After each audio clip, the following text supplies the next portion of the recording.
Hello students, कैसे हैं आप। तो इलेक्ट्रिकल यात्रा के इलेक्ट्रिकल टेक्नोलॉजी के प्लेलिस्ट में आपका स्वागत है स्टूडेंट। और आज के लेक्चर में जो हमने प्लेलिस्ट कंटिन्यू की है इलेक्ट्रिकल टेक्नोलॉजी की, उसमें हम पढ़ने वाले student active power, reactive power, true power और कॉम्प्लेक्स पावर। इन सब चीज़ों के बारे में, ये टर्म्स क्या हैं, इनके बारे में हम समझेंगे स्टूडेंट। ठीक है, तो स्टूडेंट अगर आपने हमारे चैनल को अभी तक सब्सक्राइब नहीं किया है तो ज़रूर सब्सक्राइब करें। इस पर इलेक्ट्रिकल इंजीनियरिंग और फिजिक्स से रिलेटेड वीडियोस अपलोड होते रहेंगे।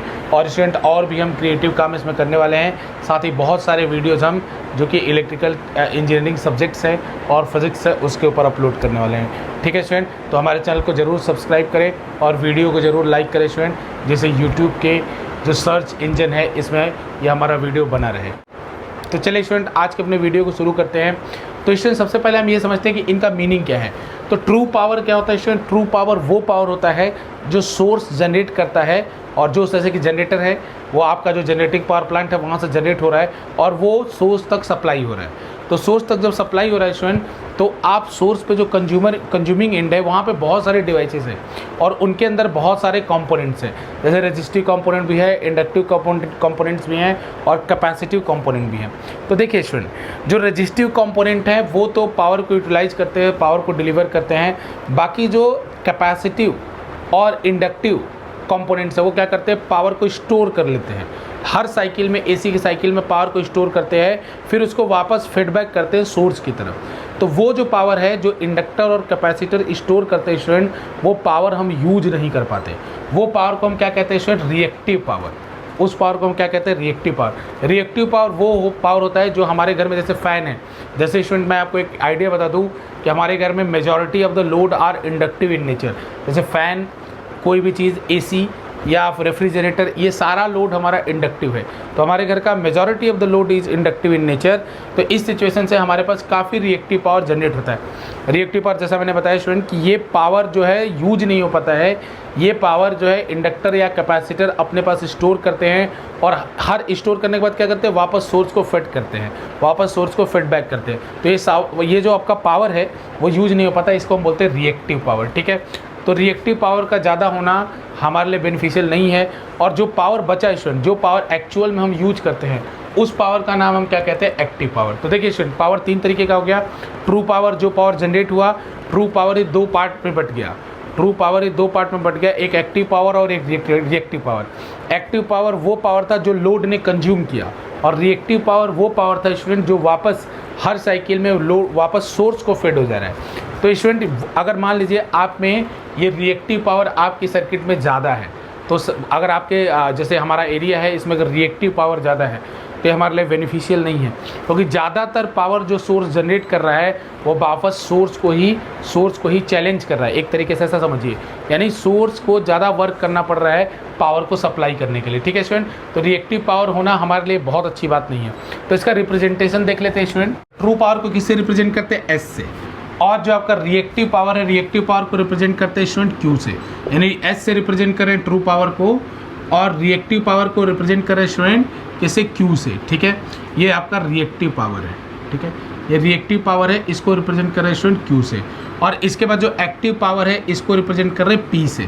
जो आपका पी है स्टूडेंट वो एक्टिव पावर है। ठीक है, तो स्टूडेंट एसी के केस में हमने एक्टिव पावर की वैल्यू कैलकुलेट कर ली थी स्टूडेंट। एसी के केस में हमने एक्टिव पावर की वैल्यू कैलकुलेट कर ली थी स्टूडेंट। तो एसी केस में हमारा होता था ERMS into IRMS into cos phi.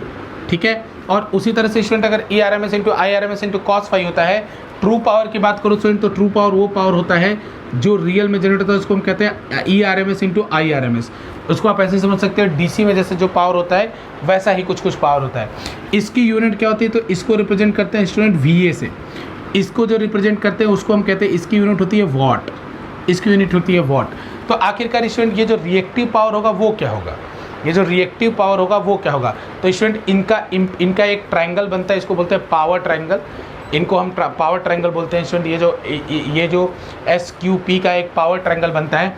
तो पावर ट्रायंगल की बात किया जाए स्टूडेंट, तो पावर ट्रायंगल में सबसे पहले अगर मैं बात करूँ, इधर P रखा जाएगा तो इससे 90 डिग्री पे Q होता है, और इन दोनों का जो रिजल्टेंट होता है वही क्या होता है स्टूडेंट? S होता है। पावर ट्रायंगल में बात करूँ, इन दोनों का जो रिजल्टेंट होता है वही क्या होता है? S होता है। ठीक है, इसको हम बोलते हैं स्टूडेंट पावर ट्रायंगल। तो पावर ट्रायंगल से आप देख सकते हैं स्टूडेंट कि अगर पावर ट्रायंगल से कि इन दोनों में, इन तीनों में रिलेशन क्या है, तो S इक्वल टू ऐसा लिखा जा सकता है, S equal to under root of P square plus Q square, under root of P square plus Q square. यानी स्टूडेंट अगर हमको S की वैल्यू पता है और P की वैल्यू पता है तो मैं Q को निकाल सकता हूँ। तो यहाँ से अगर मैं रिएक्टिव पावर निकालूंगा स्टूडेंट, और इसका हमने डिराइवेशन किया है स्टूडेंट कि अगर एक्टिव पावर का डिराइवेशन किया है और डिराइवेशन के बाद आता है ERMS into IRMS into cos phi. Cos phi क्या है, फेज डिफरेंस स्टूडेंट, और इसकी वैल्यू हम देख चुके हैं। तो अगर रिएक्टिव पावर की बात किया जाए तो रिएक्टिव पावर कितना निकल के आएगा स्टूडेंट, अगर आप इसमें वैल्यूज सारी पुट करेंगे तो ये आपको निकल के आएगा ERMS into IRMS into sine theta into sine phi, ERMS into IRMS into sine phi. तो जैसे स्टूडेंट आपने गेस किया होगा कि जैसे अगर मैं आपको याद दिलाऊं इसको वेरीफाई करने के लिए कि प्योर रेजिस्टिव सर्किट में सारा का सारा जो पावर था वो किस में यूटिलाइज होता था, एक्टिव पावर में। तो ज़रा चेक करते हैं। तो प्योर अगर रेजिस्टिव सर्किट होती थी तो उसमें अगर आप याद करेंगे स्टूडेंट फाई की वैल्यू 0 होती थी, तो कॉस फाई कितना हो जाएगा, कॉस फाई हो जाएगा 1।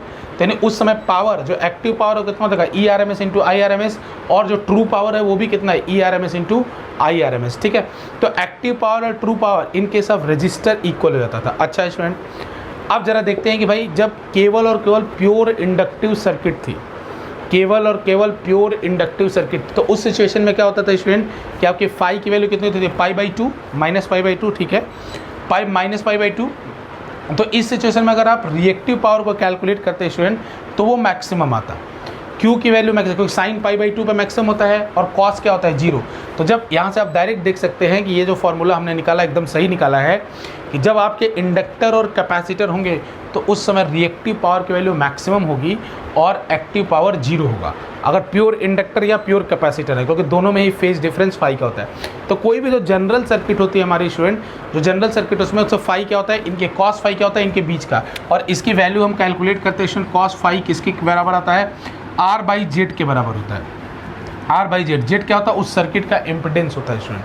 तो जितना ये फैक्टर 1 के करीब रहेगा, यानी जितना ये कॉस फाई का फैक्टर जो पावर फैक्टर है, जितना ये फैक्टर 1 के करीब रहेगा स्टूडेंट, उतना ज़्यादा आप जो ट्रू पावर का हिस्सा है, जो सोर्स पावर जनरेट कर रहा है, उस हिस्से को आप यूज कर पाएंगे।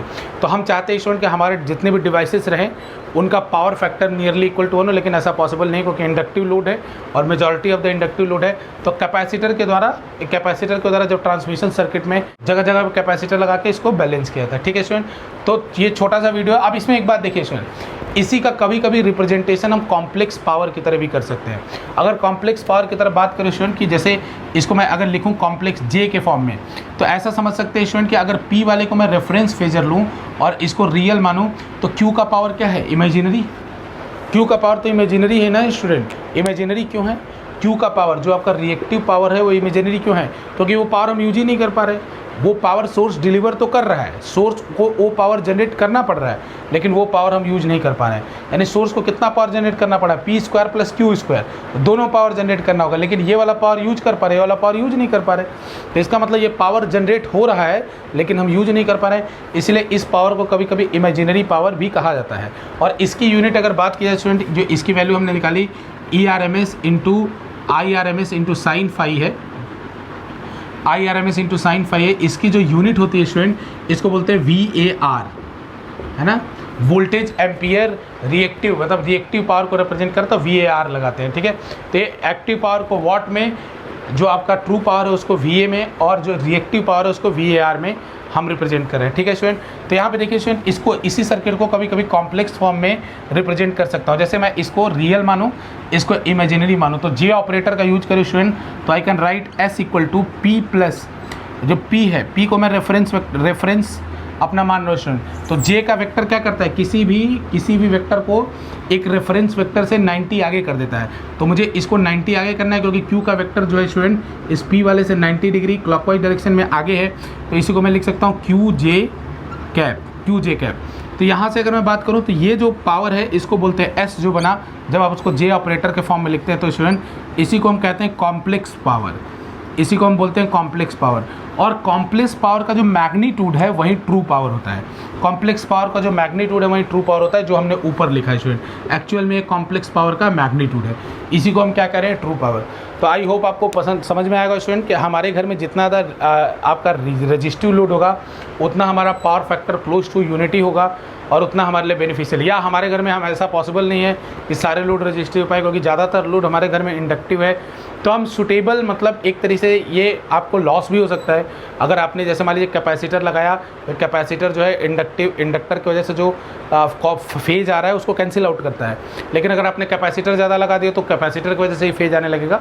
हाँ, फिर भी अगर थोड़ा बहुत आप कैपेसिटर का यूज करते हैं स्टूडेंट, तो you can just improve your power factor. ठीक है स्टूडेंट, तो उम्मीद है ये छोटा सा लेक्चर जो कि हमारे इन तीनों पावर के बारे में है आपको पसंद आया होगा स्टूडेंट। और अगर आपको इसमें कोई डाउट है तो आप कमेंट करके पूछ सकते हैं।